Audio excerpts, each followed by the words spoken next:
another video. I am going to jump straight into this, but I also just wanted to say thank you for all the support on this video. All of you guys really liked it and thought it was a pretty good idea. So comment below if you want to see more fingerboarding content, because I like fingerboarding. It's fun to do. You guys seem to like it, so just comment below if you want to see more. And then I actually made a video of how to make a finger airboard, which is pretty much the only one on YouTube on how to make a finger airboard, which I thought was pretty cool. It is pretty cool, but that video was made like over a year and a half ago. So today I'm going to remake that video because that was probably only like my 20th video, which at the time seemed like quite a few videos, but we're already into our 300th video. So thank you for all the love and support on all 300 of my videos. You guys love them, so I hope you guys enjoy this one. I'm just going to go over the materials you'll need, so let's do that real quick. You'll need cardstock. This stuff is basically just a little bit of a thicker paper. This is kind of like what cards are made of, and it's just a lot better for making a fingerboard. I even made a video a few months ago on how to make a fingerboard, and we basically just did this exact same method that I'm going to show you, only today we're making a finger airboard. I recommend using two different colors, like white and some sort of colorful color. You'll kind of see in this wooden fingerboard, there's a streak of red through it. So instead of making a fingerboard with a streak of red through it, I'm thinking a streak of green will look pretty neat. So cardstock, you also need some glue. There's a few different types of glue to choose from, but what I am using is this extreme Elmer's school glue. You can find this in Walmart. I highly recommend getting some of this. It's just a lot thicker and stickier and stronger, so perfect for doing this. And I'm also going to make a video in the future. What fingerboard should you get? Should you just buy like a cheap tech deck at Walmart? Should you buy like one on Amazon? One off of the Black Ribbit website? Which one should you buy? There's a video coming soon. So we have paper, we have glue, and we need a pair of scissors. A couple other little things that you might want just for details and just to make your finger airboard the best finger airboard there ever has been. And these are the main materials. Something else that you will want is this is a yogurt lid, and you can either use a yogurt lid or a water bottle lid. You probably have a water bottle lid, and I might use that or I might use this, and you'll see why. Step 1, we're going to cut out a little rectangle. We are going to cut probably about that big, like that. And this isn't going to be how long your fingerboard is going to be. I mean, it could be as long as you want it. It really doesn't matter. And now what I'm going to do is take this fingerboard. This is a tech deck, and why I'm using this is a little bit wider than most fingerboards. I don't know if it really picks up on camera. This is my other fingerboard, and it is a fair bit wider. And when it comes to sticking your fingers out a window and using an airboard, you kind of want it to be wide and a little bit bigger than a normal fingerboard, so it kind of catches the wind a lot more and it'll feel a lot more natural and cool. So I'm going to take this fingerboard and lay it upside down, kind of press the paper into the fingerboard, and now I'm going to take a pencil and just trace around our fingerboard. Now this is a fingerboard shape, but I do want it a tiny bit longer, so all that I am going to do is just take that existing shape and take a fingerboard and just extend it out a little bit like that, and then finish tracing. Like that. So I just added another ½ an inch to that, and it'll just be a little bit wider, making it catch the wind better. And there we go, that is cut out. Now I would recommend making about 4, maybe even 5 more of these, and then we'll be ready to laminate these. And I wouldn't recommend using this piece that we just cut out as like part of the finger airboard. I'd recommend using this as a template, so put a T on that. And my pencil lead just broke.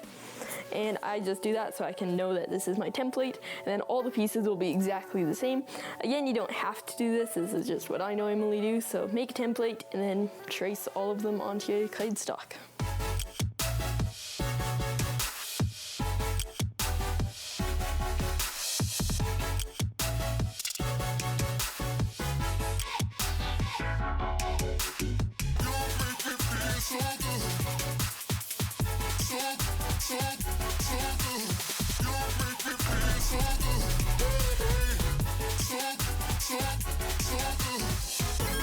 Now that we have some glue on there, I'm going to take a popsicle stick and spread that glue nice and even across a piece of cardstock. Because this glue is kind of thick, it doesn't spread super well, so I do need a little bit more glue. You you kind of just want to be able to see it because you don't want not enough glue. So about that will be good. And it doesn't need to be like super even, just kind of spread it around so it's all across there. And then we are going to lay this layer on like that and kind of just get it on there. Now what we need to do, we're going to take this 2-layered laminated piece of cardstock and press it into the board. So I know you do need a fingerboard to do this, but you actually kind of don't need to do this step. You would be able to just shape it by hand like that and hold it in place. But I'd recommend just taking an old tech deck. It doesn't need to be a high quality fingerboard. I just got this at Walmart yesterday, so you really don't need a good fingerboard to do this. Press it into shape so it has a classic fingerboard shape, and I'd recommend pressing this for about 3, maybe 5 minutes, and then we'll be ready to place a next layer on. A few inches later. This has been sitting for a few minutes, so we are going to put glue on our next layer, and do not put it on the pressed layer. You want it on a nice flat layer. So go ahead, do the same thing, put the even amount of glue on. Just like that. And take a popsicle stick. I kind of like to use a new popsicle stick most of the time, just because it has the cleanest edge to it. So spread that on like that. Now we are going to take this layer, and I think I'm going to put this piece on the bottom. It doesn't really matter which side you put it on. You can put it on the top, you can put it on the bottom. I'm doing this one on the bottom. Because we have this shape here already, we don't need to let this sit for another 5 minutes. You can, it doesn't really matter, but I'm going to go ahead and put a final layer on. This will go on the top, so it's like green on top, white on the bottom. You could make like a stripe in the middle by putting like white on top, but we're gonna slap this green on.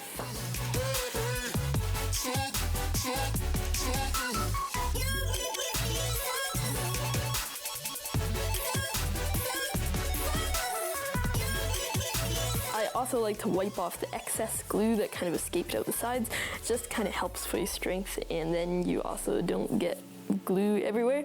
So I normally wipe that off, but something I will do once this is dried is either take clear nail polish or a little bit of glue and just gently spread it in the cracks, and that will really help with strength, because you can kind of see here, you can kind of peel that away like that and look down in there, and you don't really want to see that. So I will fill those cracks in with glue once this is completely dried. And before you let this sit, I am going to put it back in a fingerboard, press it back into shape, because we would have lost quite a bit of shape just from doing that. So press it back into that fingerboard, and now we could let it sit like this, but sometimes what happens is these either get tipped down or up depending on how it dries. So hold this here for a solid 5 minutes, just until it's like most of the way dried, or put it outside to dry in the sun while you're doing this. That'll only take a few minutes. I let this sit for a little over half an hour. It doesn't need to sit that long, that's just how long I let this one sit. And it's looking pretty good, it's pretty solid. And you can make a full fingerboard out of this. Again, I have made a fingerboard out of this before, and it turned out pretty awesome. So now this is in the shape that we want it. This did even end up kind of tipping up a little bit. If I just kind of match the shape, you can see it's tipped up a bit, but that's okay, it doesn't really matter. You can also go ahead and just kind of bend it back into shape, and then it'll be a lot closer to that shape. So now all we need to do is make the bindings. So I'm going to try this, and if this doesn't quite work how I want it to, then I'll use a water bottle lid.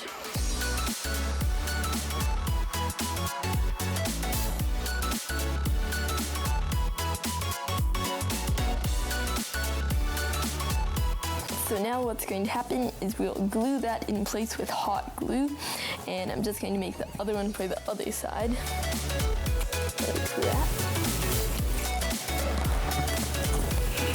Those are going to go on something kind of like that, and then you can take your fingers and kind of push pressure towards, so the board doesn't just fall away from your fingers. Now I just need to plug in my hot glue gun and wait for it to heat up, and we'll glue these. A few inches later. The hot glue gun is heated up, but I'm going to use this lighter just to kind of heat these up a little bit and then kind of bend them, because right now they're pretty straight, and you kind of want these to like loop around your finger slightly.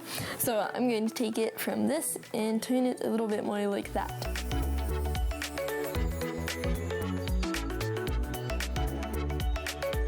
And And this is a little bit more like what a water bottle lid would be like. So if you have a water bottle lid, that'll probably work better, but I don't have any water bottle lids. I know, amazing. But this is all I have to work with, so let's do the other side.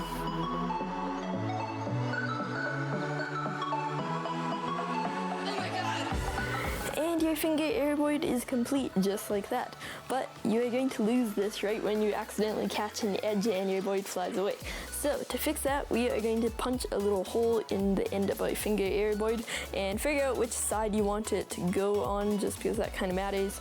And we are going to take a razor blade, poke a little hole in there, and then we have some of the string. I don't exactly know what you call this, but it's string. And we are going to tie a little hoop on, and it'll be a slip knot so we can tie it onto our finger. Obviously, if you use a drill, it'll be a lot more pretty, and I have a drill, but you guys always say like, what am I supposed to do? I don't have a drill. So I'm not using power tools today because I know not all of you guys have power tools, and there are other things you could do to make a nicer hole, but this works, so that's what I'm doing. What if a hot glue gun is a power tool? Like, it's a pretty awesome tool, but most of you guys probably have one of those. Okay, if you do not have a hot glue gun, use the same glue that we laminated this with. So I'm going to use black because black and green looks good.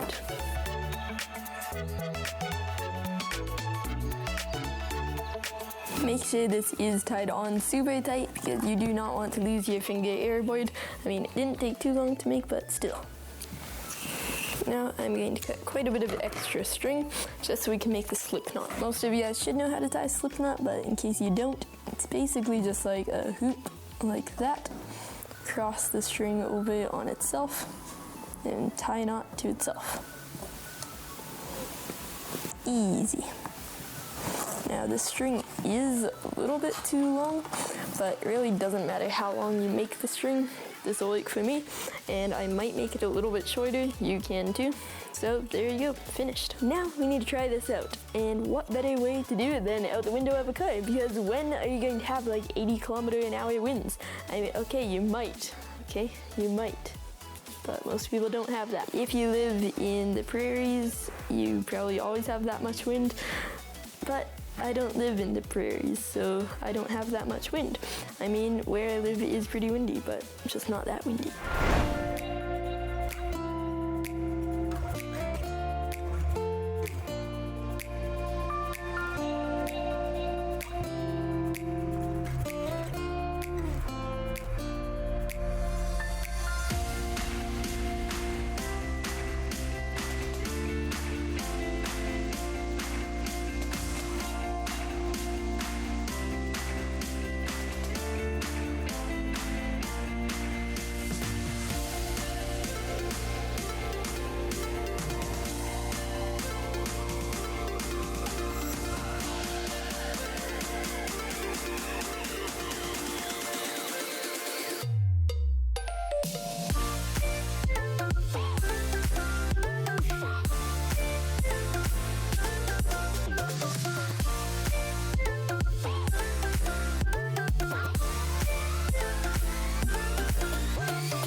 That was a ton of fun. You can really get super creative with like different moves and stuff that you do. So really fun project. I hope you guys enjoyed this. Definitely make this if you haven't already, because this is so fun to make and it's so fun to use. Fingerboarding is really fun and a rewarding feeling, but fingerboarding is just like pure fun. So go ahead and make yourself one of these because it's pretty awesome. Thank you so much for watching today's video. It really means the world to me that you like these videos. So 2 more videos, one up there, one is down there. The subscribe button is down there if you haven't hit it already. I post fingerboarding content somewhat often, so hit it right down there. Social media links in the description. I'll see you in my next video.